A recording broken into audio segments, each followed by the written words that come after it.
And welcome to Real Watchers Movie Club. My name is Garrett. And I'm Kevin. And we are your hosts. Movie Club is the show where we pick a movie every week and discuss it just like a book club.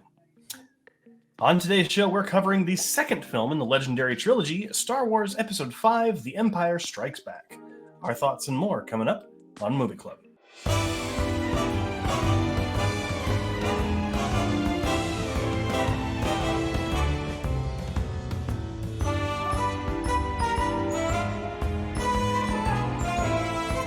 Released in 1980, Star Wars Episode 5, The Empire Strikes Back was directed by Irvin Kershner and stars Mark Hamill, Harrison Ford, and Carrie Fisher. After the rebels are overpowered by the Empire, Luke Skywalker begins his Jedi training with Yoda, while his friends are pursued across the galaxy by Darth Vader and bounty hunter Boba Fett. It is currently ranked 15 on IMDb's Top 250 and currently has a 4.4 out of 5 on Letterboxd and is ranked 49 on its Top 250.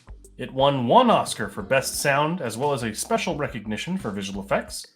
It was nominated for 2 more, including Best Art Direction and Best Score. Before we dive into our thoughts, though, we do want to issue a spoiler warning for the film. Of all 3 movies, this is the one with the biggest spoiler in it. I'm sure all of you know it, even without seeing it, but we will be discussing plot points, twists, revelations, things like that. So if you haven't seen the film yet, make sure you watch it first and then come back here. You're not going to offend us. But stay tuned to the end of the show for what mystery movie we're covering next week. It might well be the last part of this trilogy. But make sure you are in tune for that. I'm just going to cut that part out. Okay.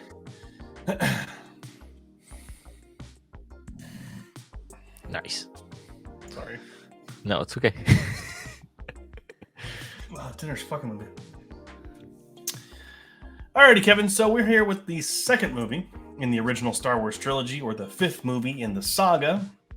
And, I mean, I would ask you why you chose this one, but, I mean, you know, we kind of have to do the whole trilogy, because all 3 of these movies are in the IMDb Top 250, and this one actually managed to crack Letterboxd's Top 250, and is 49 there, which is very impressive. Interesting. I mean, it's nice going through all of these simultaneously back to back, because it does complete the whole story. Watching this one, I'm like, okay, I understand what's going on, and you don't have to wait another like 2 months to watch the next one. So it's really nice to watch them back to back to back. You're almost making it sound like this is your first time watching it. I mean, I haven't watched these in decades, I feel like. So I mean, where I was watching it is as good as a first time viewing, I guess. Yeah, I mean, I was watching it in line to Rise of Resistance just to finish it off today, so that was pretty fun. Well, hey, there you go. You're like staying in the zone. I felt so nerdy watching Star Wars in a Star Wars line at Disneyland in Star Wars Land. Gotta love the being on point. I gotta love it. For me, I mean, I've watched this movie since I was like very, very young. Star Wars was like my favorite thing when I was a kid, and this, which is kind of funny because I think Empire is my least favorite when I was a kid. It was my least favorite to watch because there weren't as many battle scenes. That's what I always liked when I was a kid, except for the Battle of Hoth is fantastic. But as a kid, I was like, I want to watch Return of the Jedi because that one has the big space battle. That's what I wanted to watch. Now, as an adult and someone who likes film a lot more deeply than I did back then, this is the best movie of the trilogy. It's the best movie in the saga. Yeah, I feel the same way. I mean, granted, I have to watch the other ones just to make sure, but this was the one I enjoyed the most out of the 2 that we've watched so far. And I think it will be the one I will enjoy after we watch the other one next week. I'm not going to say anything that'll persuade you one way or the other. But, I think this one comes out of the gate so strong because I think after being so stressed with A New Hope, George Lucas was finally able to take a step back, let someone else direct the film. He did not direct Empire Strikes Back. And he got to focus on writing it and telling the story that he wanted to tell with it. And I think it shows because the story is so much better in this one. The characters are more nuanced and deep. Not just our heroes, but also our villains. Like Darth Vader gets a lot more going on here than he did in the original movie. Yeah, he does, and you get to see the intensity that he brings to this conflict, and which I liked a lot about the Darth Vader scenes was, yes, sometimes there were kind of short little scenes with Darth Vader in it, but he would talk very prompt, like pronounced, which was really nice. It's telling you that he doesn't care. Okay, we're going to this station, but no, there's nothing there. No, like he's the leader, even though there's generals and like leaders on that ship. He is the main leader. Yeah, we're going here because I know that this person is going to show up, Yep. and we need to be ready for that. Like Hmm. it's like this is the movie that's like that cements Vader as well as the video that we posted on the channel, the best movie villain of all time. I mean, Hmm. he is a truly imposing threat in A New Hope, but here he's imposing but deep. We Hmm. find more about him. Like, we see more about him. We understand more about his character, and we'll get more of a conflict in him in the next movie. But like this one really sets him up just to be a big bad guy with no, like, except for obviously what ends up happening at the end of this movie does release a little bit of, you could say hesitancy. Hmm. I mean, everyone knows the spoiler for this movie when he reveals that he's Yeah. Luke's father. Yeah. Like that, you can sense a little bit of hesitation. He's pulling his punches just a little bit. You Hmm. know, because one of the things I often hear people talk about is like in other Star Wars media, Darth Vader is portrayed as just like ruthless, all powerful being, pretty much. Hmm. No matter what video game you play, what comic book you read, what book or TV show or other movie you watch, here he doesn't seem like he's all powerful because we know that he's pulling his punches somewhat. Well, you see that when he's doing the fight with Luke, but when he puts Han in the kryptonized or carbonized, he's ruthless with Lando right there. He goes, "Okay, nope, change of plans. Oh, do you Mhm. want me to change the plans again?" Alter the And deal. Pray I don't alter it any further. yeah, and it's like that's awesome. But then you get to the Luke fighting scene. Yeah, you can see he's hesitant on what he's doing, but with other people, he is not hesitant. And that's what I liked. You kind of, if you don't notice it when he's fighting Luke, you won't notice it. But when you do, you're like, oh, he is pulling some punches. He is being a little hesitant, like you said. Yeah. Because I think, we expand upon in the next movie how Luke is holding out hope for his father to, you know, be better again, Hmm. but he still has Hmm. good in him. And I think that in this movie you see more, and in the next movie too, you see Darth Vader going, I want to try everything to persuade him over Hmm. before having to do anything rash. And he does end up having to do something rash in this movie. He cuts Luke's hand off, Yeah. which is plays a factor in the next movie. But Hmm. here it's, you know, there's a moment when he cuts his hand off and Luke jumps, right? And Darth Vader kind of leans over, and there's like, I always sensed a little bit of like trepidation, like, what have I done, in the way that he kind of looks over and Hmm. moves.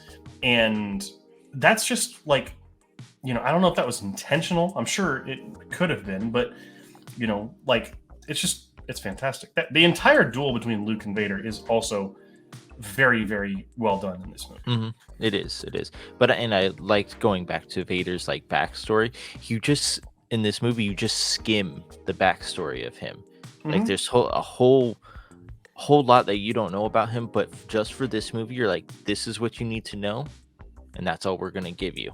And that's what I like too, because it makes you think even more, even though when you know he's Luke's father and everything, but how ruthless he was before Luke came into the picture. Yeah, Mhm. 100%. And I would like to talk about I we didn't talk about it last movie, the last episode, but the score in these movies Hmm. have been on point. Just the little sounds in the background when they're going into space. It's not blaring in your ears with the music. It's just faint in the background, and I love that so much because it doesn't take away from the shot that they're trying to have you look at, and it's just like, okay, just hit him with that note, and then it hits you. And you're like, yeah, that was perfect. it's one of those things where it's like we didn't talk about it last episode because like Star Wars and a movie score are like synonymous. There is no Star Wars without John Williams. And in the music of Star Wars is so iconic, so well written that it kind of as most movie music does now, it transcends what it's in to just become the new era of classical music.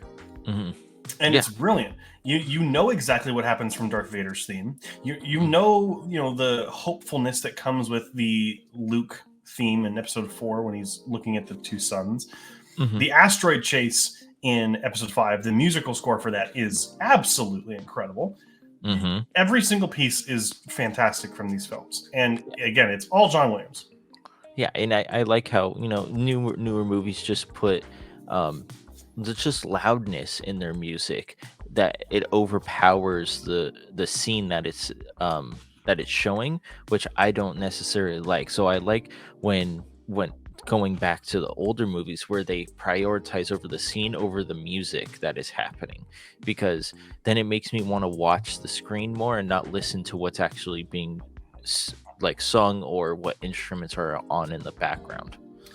Yes, and I think with this movie in particular, and these 3 movies, excuse me, the music is not only setting the stage, it is instrumental in showing and kind of conveying what's going on and creating the sense of urgency, creating the sense of adventure, creating all this tension, these hopefulness, like everything. It is so instrumental, and Empire has the best collection of songs in the entire trilogy, in the saga, actually. We get Yoda's theme here, we get the main theme, we get Darth Vader's Imperial March for the first time, you get the Han and Leia love theme, everything. And it's just fantastic. But it's not overplayed as well. It is just perfectly okay, put it here. I can see them doing the editing, just going, put it here. Maybe that's a little too far. Cut it down a little bit, and then it's like it's perfect. Okay, leave it like that. And that's what's so nice about it too. It doesn't overstay its welcoming. Yeah, and like, I mean, I think it's impossible for Star Wars music to overstay its welcome. But like, I'll listen to the music just in my free time, outside of watching the movies because it's so good. No matter what it is, like, it's the one constant throughout all the films is that the music is incredible. True. No matter how bad the movie is, or how good it is. Like John Williams can write some music. Oh yeah. So at some point I'll have a top 10 list of the top 10 John Williams scores. But I mean, you could probably already tell what number 1 is. but like, it's kind of self-explanatory. But yeah, it's absolutely fantastic. And I mean, the visual effects on this movie too, which I kind of changing topics here, they also get a major upgrade this time around. I mean, which you're going to see every 3 years. You're going to get increases in visual effects quality. And it's a shame that, like, I'm not one of those people that says, like, oh, the theatrical version is the best, right? Like, because we're getting the special editions now. We're getting the George Lucas put his grimy little hands on everything, kind of, But like, I do wish we could have seen the original theatrical version to see what the visual effects were and how good that it looked for its time, Yeah. But it is funny seeing how when they're on the Hoth planet and they're during the fight and the generals are just walking with gunfire going off in the background. Did you notice that? I'm like, okay, are you gonna get down? No, just casually walking past the lasers. I'm like, okay, that's kind of funny at some point. Actually, if they're trained soldiers, then that's true. But I'm like, okay, I would be kind of like getting down in the ditch a little bit, but no. Okay, all right, let's just get back to work here. Yeah. Or like the one, or there's like some big explosion, and they all go like, huh. And then back to work. Yeah, it's like, oh yeah, it's great. All right. But yeah, and I think particularly when I'm speaking of the visual effects, I think of the asteroid belt sequence. That chase is so fun to watch. It's so well done, and that is because of a mixture of the music, but also the visual effects got a major upgrade since in New Hope, and so it just made it so much more believable, you Yeah. know. And then even even with the giant asteroid slug, right? Like it's a puppet. You can tell that it's a was puppet. so cool, though. It was so cool. And like it's fantastic. I love that scene where he's like, we're having an earthquake, and it's like, oh, it's not an earthquake, or he says something like that, and he comes out of it's just it's so good. But it's like, who thinks of that stuff just to be like, okay, let's just make it a hand puppet. Okay, we're on to the next scene. Yeah, I mean, there's so much more that goes into it than that, but yeah, I know, but we'll make it a giant worm. Like, okay, I mean, just I think it all starts from George Lucas, right? He was like, yeah, they land in this cave in an asteroid, but it's actually not a cave, and you're like, what does that mean? And then you see it, and you're like, oh, yeah. Then you're like starting to worry about every cave you ever go into ever. But then Han knows it's not a cave, right? After a certain length of time. Yeah, that's what I thought. It's not like an immediate thing. Okay. But yeah, I think it's because like it's right when they step out of the Falcon.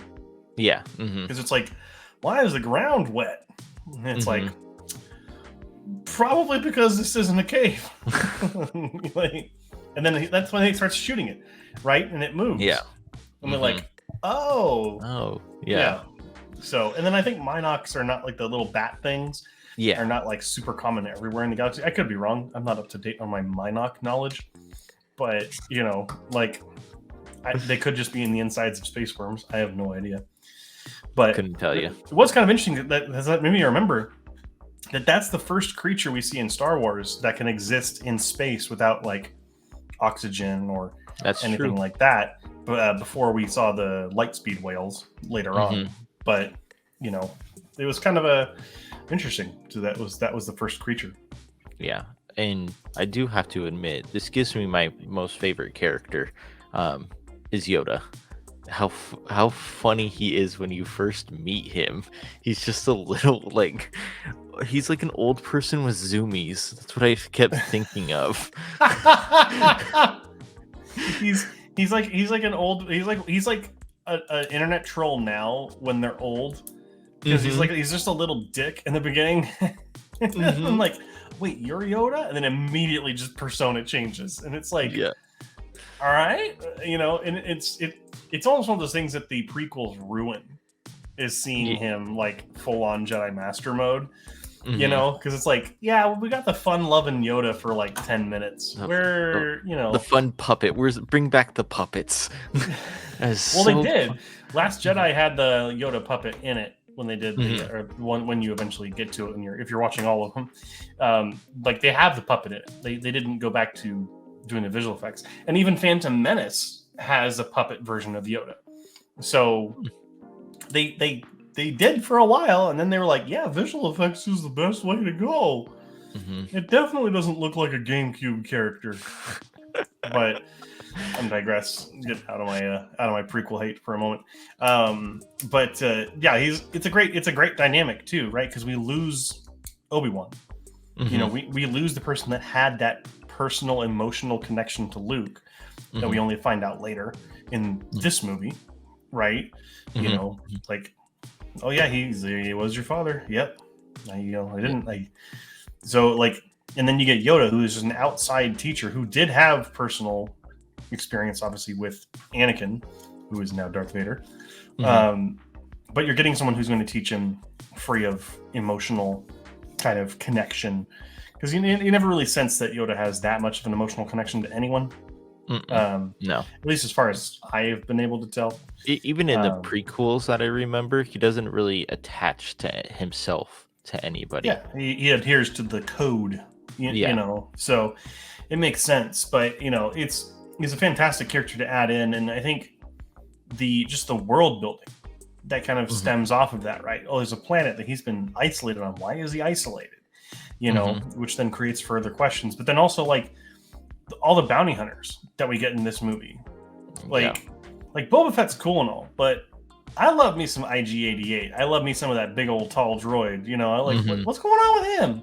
You know, what's Mhm. going on with Zuckuss and Dengar, the guy with the Yeah. toilet paper on his head? Like, I want to know. Like, it just creates so much avenue for like, you know, books or like stories that they could write outside of the movies to fill in people for, you know, the information that they want to know. And I think that while this, I would say this movie is definitely wider in scope than the first movie, because obviously the Mhm. first movie is very narrow. It follows Luke, Leia, and Han through their first adventure together, right? In Yeah. this one, they do what you don't do in D&D. They split the party, right? Mhm. So you're following two different people, sometimes three. You get some focus on Darth Vader, um, but it's not too wide, and there's not too much going on. Yeah. You know, Mhm. it's still narrow enough that you can tell everything that's happening, Yep. but you're not completely lost. You Yeah, know, you at the same time, and at least open enough. yeah, you understand what's happening and you don't have to remind yourself, "Oh yeah, this is where this person is because of this reason." It's just, "Okay, he's here, he's here, he's here." Okay, they're all still in the same spot. Awesome. And then they come back together. Yeah. You know, That is so that is the journey. They come back together and you're like, easy enough. yeah, exactly. And it makes it easy enough to follow, but again, more open that you can expand on what's going on, and it just makes it more of a fun, pleasurable viewing experience. You Mhm. know, arguably. Yeah. Oh, I agree with that. Alrighty, Kevin. So technically, this is still your pick, so I'll go ahead and give my score and final thoughts. I think that The Empire Strikes Back is the quintessential Star Wars movie. It is the best of the entire saga, and is the one that kind of defines and really sets a precedent for what good Star Wars is. And in that, I do have it at a 4.5 out of 5 on Letterboxd, and I have it at a 99 out of 100. It is one of my favorite movies of all time. It was in the top 150 video that I made. It is so influential in my life, and it is also just incredibly, just really well made, and Mhm. probably one of the best sequels ever. Yeah, I totally agree with you there. I also gave it a. No, no, we'll switch that up to 5 stars. 5 stars, but my rating's different than yours, so that's why. Um, so my 5 stars. Yes, great. Sequel to New Hope, expanding on the world, expanding on the characters, and I also loved this fighting sequence at the end, even though it took us the whole entire movie to get it, but we earned it, and that's what I liked about it. I gave it a 97 out of 100. Um, just because I mean it's a great movie, but I don't see it as perfect in my eyes. So the question now falls to you. What do you think of The Empire Strikes Back? We'd love to hear what you have to say down in the comments section down below. But remember to be respectful of one another. Again, this Star Wars community can get pretty toxic, so please be respectful of one another down there. We will be watching. Next week, we'll be covering the final film in the original Star Wars trilogy, Episode 6, Return of the Jedi. So make sure to watch it before we cover it next week so you aren't spoiled. Thank you again so much for watching. Make sure to like, comment, and subscribe to us here on YouTube, and follow us everywhere at Real Watchers. That's REEL Watchers. We've got a lot more stuff coming this year, including, I mean, I don't know if it'll be ready by the time this is up, but the Real Watchers Awards will be right around the corner around this time. So make sure you're on the lookout for that to see what the best movies of 2023 were in various different categories. It's like an award show without all the fluff, so it's going to be fun. But thank you again so much for watching. Until next time, keep your eyes on the screen.